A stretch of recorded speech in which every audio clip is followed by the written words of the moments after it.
Hello everyone and welcome back to the Great Book of Grudges. My name is Nathan and we've got a fun new mod to check out. You see, OVN Lost Factions have released the Citadel of Dusk, which is a brand new high elf faction, so not a complete race. However, this is actually pretty interesting because it's got a lot of really fun mechanics, very unique, definitely going to change the way you play a high elf campaign, and it's a throwback. This character is obviously a throwback to the Island of Blood, a very good box that was Skaven versus high elves way back in the day. I actually bought like 4 of those boxes. So yeah. Let's jump right in and talk about stuff because you're going to really like this if you haven't tried it yet, as it released a few days ago and I was a bit slow covering it because obviously I was stuck behind some Chorf embargoes. But let's look at the faction effects. The Citadel of Dusk is invisible to all save those who serve within its walls. As such, the enemy will target your capital less frequently, which is great. Contact with Lorfen and the Kefean seaport regions of Hanyu and Li Zhu. So you can already start doing some relationships with Kefean factions if you so wish. Receive bonuses or penalties depending on if Etienne and key provinces in Lustria are held by High Elves or your military allies. Your regions visited by any High Elf legendary lords leave temporary bonuses. Campaign movement range plus 10% for all armies. And when we go to the lord effects, we have the following. Unlocks hero recruitment noble for local province. Enables lightning strike battles when reinforcements are present. So lightning strikes pretty early on.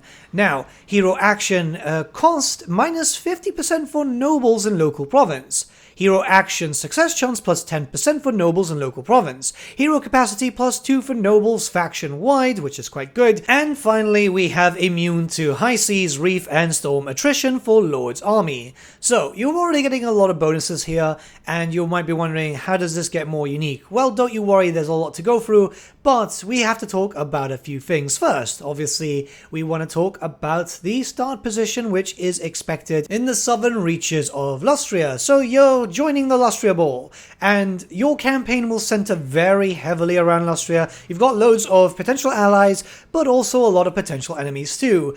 Your lizardmen friends will be beneficial to you, but mostly if you can get military alliances with them. If not, you're going to have to fight them off as much as possible. And yeah, this is actually going to be quite an interesting campaign because it's a lot more war-centric, at least that's how I've been playing it, and I think that's a really, really fun thing. But then again, it could vary depending on who's actually playing. So we're going to talk about the legendary lord here. This is Mr. Stormrider. You might remember him again from the Island of Blood box. And he's got some spells. He's got pretty good stats all around. The thing is, he might look a little vanilla, but that's because the faction as a whole is what's getting the big benefits here. So he's going to be able to do a decent amount of stuff anyway. You do actually have a decent amount of spells to work with to do a lot of damage. You do have some skills which you can pick one or the other, which is going to give you some bonuses anyways to your faction, whether you want to focus on fighting against, say, for example, demons, or you want to focus against Skaven and Vampire Coast and so on. But generally, the Lord here acts as a supporting character like he did in the Island of Blood. He was there to be, you know, to move along the plot in a sense, and I think that actually works quite nicely. This potentially could change in the future depending on the vision of the modders. They could change it around, but all in all, I think it's quite good. The items are also quite good. You get them in rank 5, rank 8, and rank 10 respectively, and yeah, not bad at all. I think the character actually holds his own. So we're going to talk about the mechanic, and yes, there is a visual glitch at the moment. It seems just to be affecting Steam, but apparently if you use the other mod manager, which is linked on the mod page, you should be fine. The fact is that this kind of happens sometimes. It's bringing in new stuff, can kind of have a little bit of a visual difference, but don't worry, it doesn't really change too much. And I've got an image at the bottom there so you can see what exactly it is. So this is your campaign essentially. You want to first pick up all these different locations. These are all names, so you can find them. It's basically all the coastal regions of Lustria on the right-hand side and a little bit on the left, but not a lot of stuff. It's just literally one settlement that's quite close to you and another one which is pretty much on the peak of Lustria. And yeah, you want to take these locations for a number of reasons. Also, keep in mind that there are a few locations that are in the center point of Ulthuan. This is usually held by Tyrion. you get a little bit of bonus if Tyrion has that too, and you'll want to have a military alliance with Tyrion anyway, but just putting it out there, if Tyrion starts to lose, you might want to send a few armies up there and just take those locations, which can happen sometimes because, you know, Morathi is very hyper-aggressive. Now, what you will notice is that you're also getting some negatives here, and this is linked up to the fact that right now, the sea lanes from Cathay to Ulthuan, very valuable trading allies, it's not very secure, you know, there's loads of Skaven, there's loads of Vampire Coast, and, well, everything else. So, yeah, you are at a negative until you can actually go and get those areas and just protect them. So this is going to be quite a different type of campaign because there's clear push to you taking locations, protecting said locations, and going out from there. And I kind of like this. It's pretty interesting. It's very, very unique, and it adds into a lot more stuff because you need to be quick. You need to actually do stuff, as there is a certain second part to the mechanic, which you can see here. Now, you have to protect these sea lanes.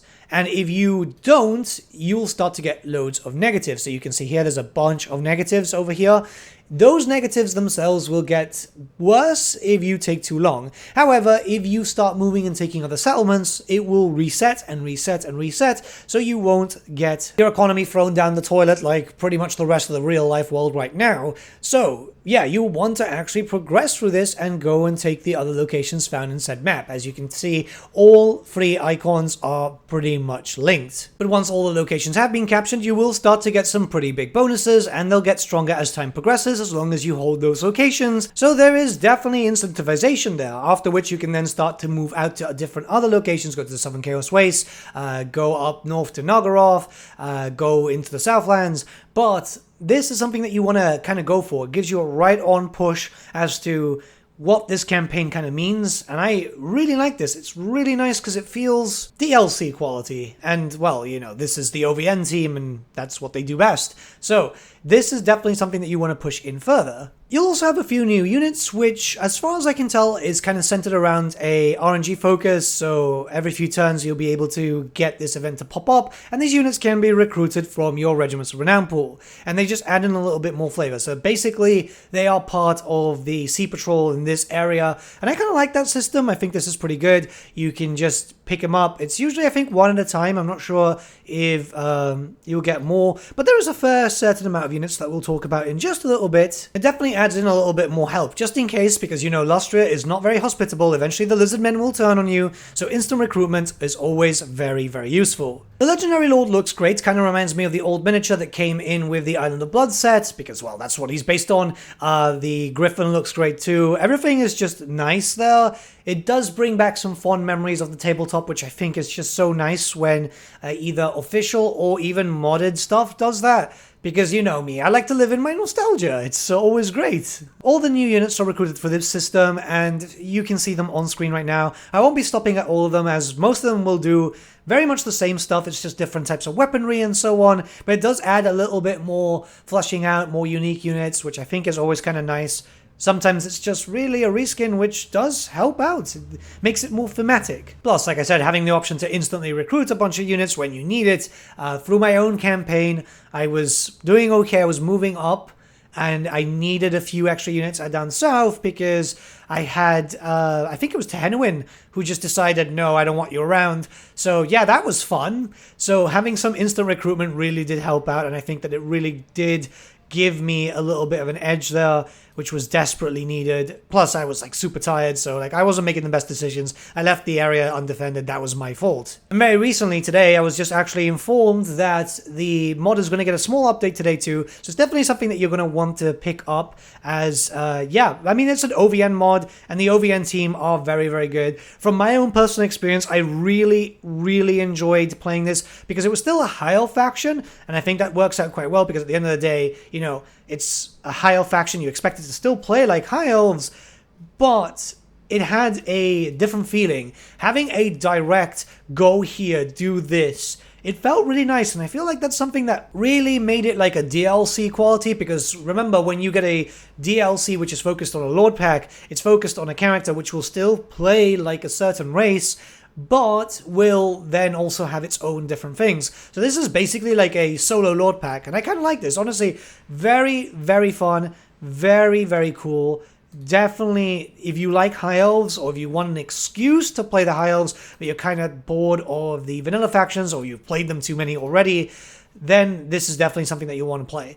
And yeah, you can find it in the description below. It's definitely going to be something that can tide you over until the Chaos Dwarfs release, which it's still going to be a while. It's like 2 weeks now. So yeah, give it a try. Let me know what you think about this mod in the comments below. Let's start a bit of a discussion. And yeah, have a nice day, guys. I'll see you all very, very soon.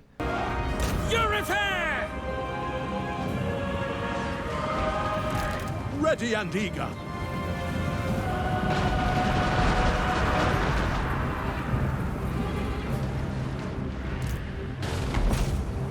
Acknowledged!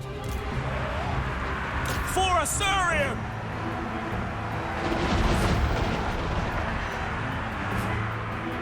By Alariel! Eagle Claw! Heralds of the Wind!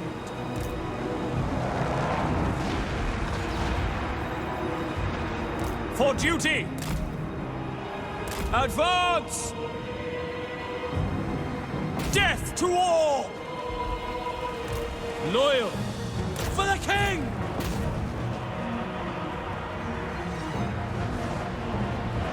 Archers! Illyrian archers! Heralds of the Wind! By Alariel!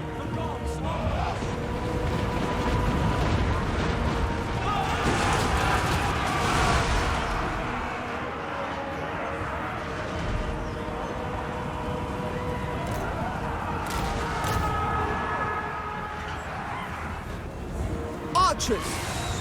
Death to all!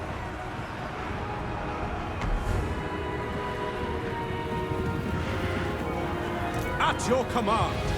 Very well!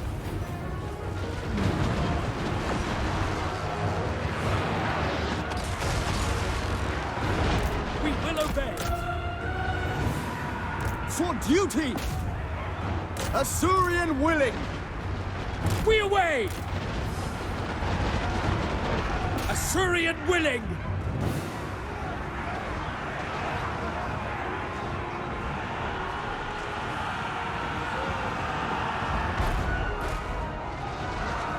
Make Ulthuan proud!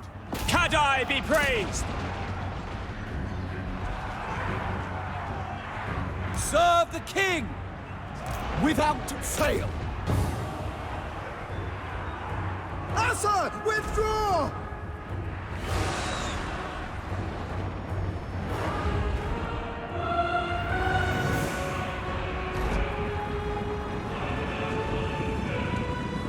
Heralds of the Wind!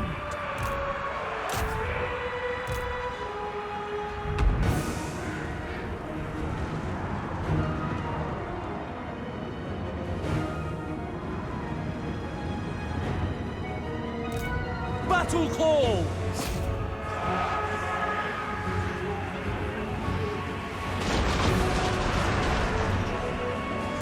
It will be done!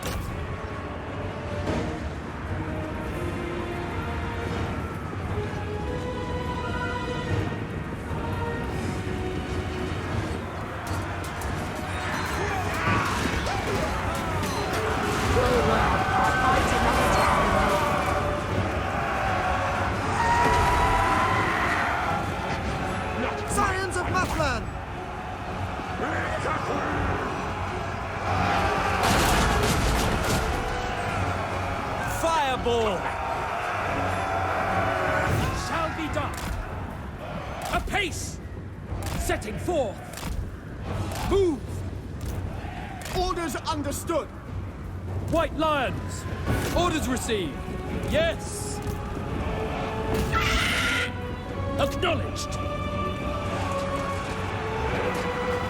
I brave, but not now!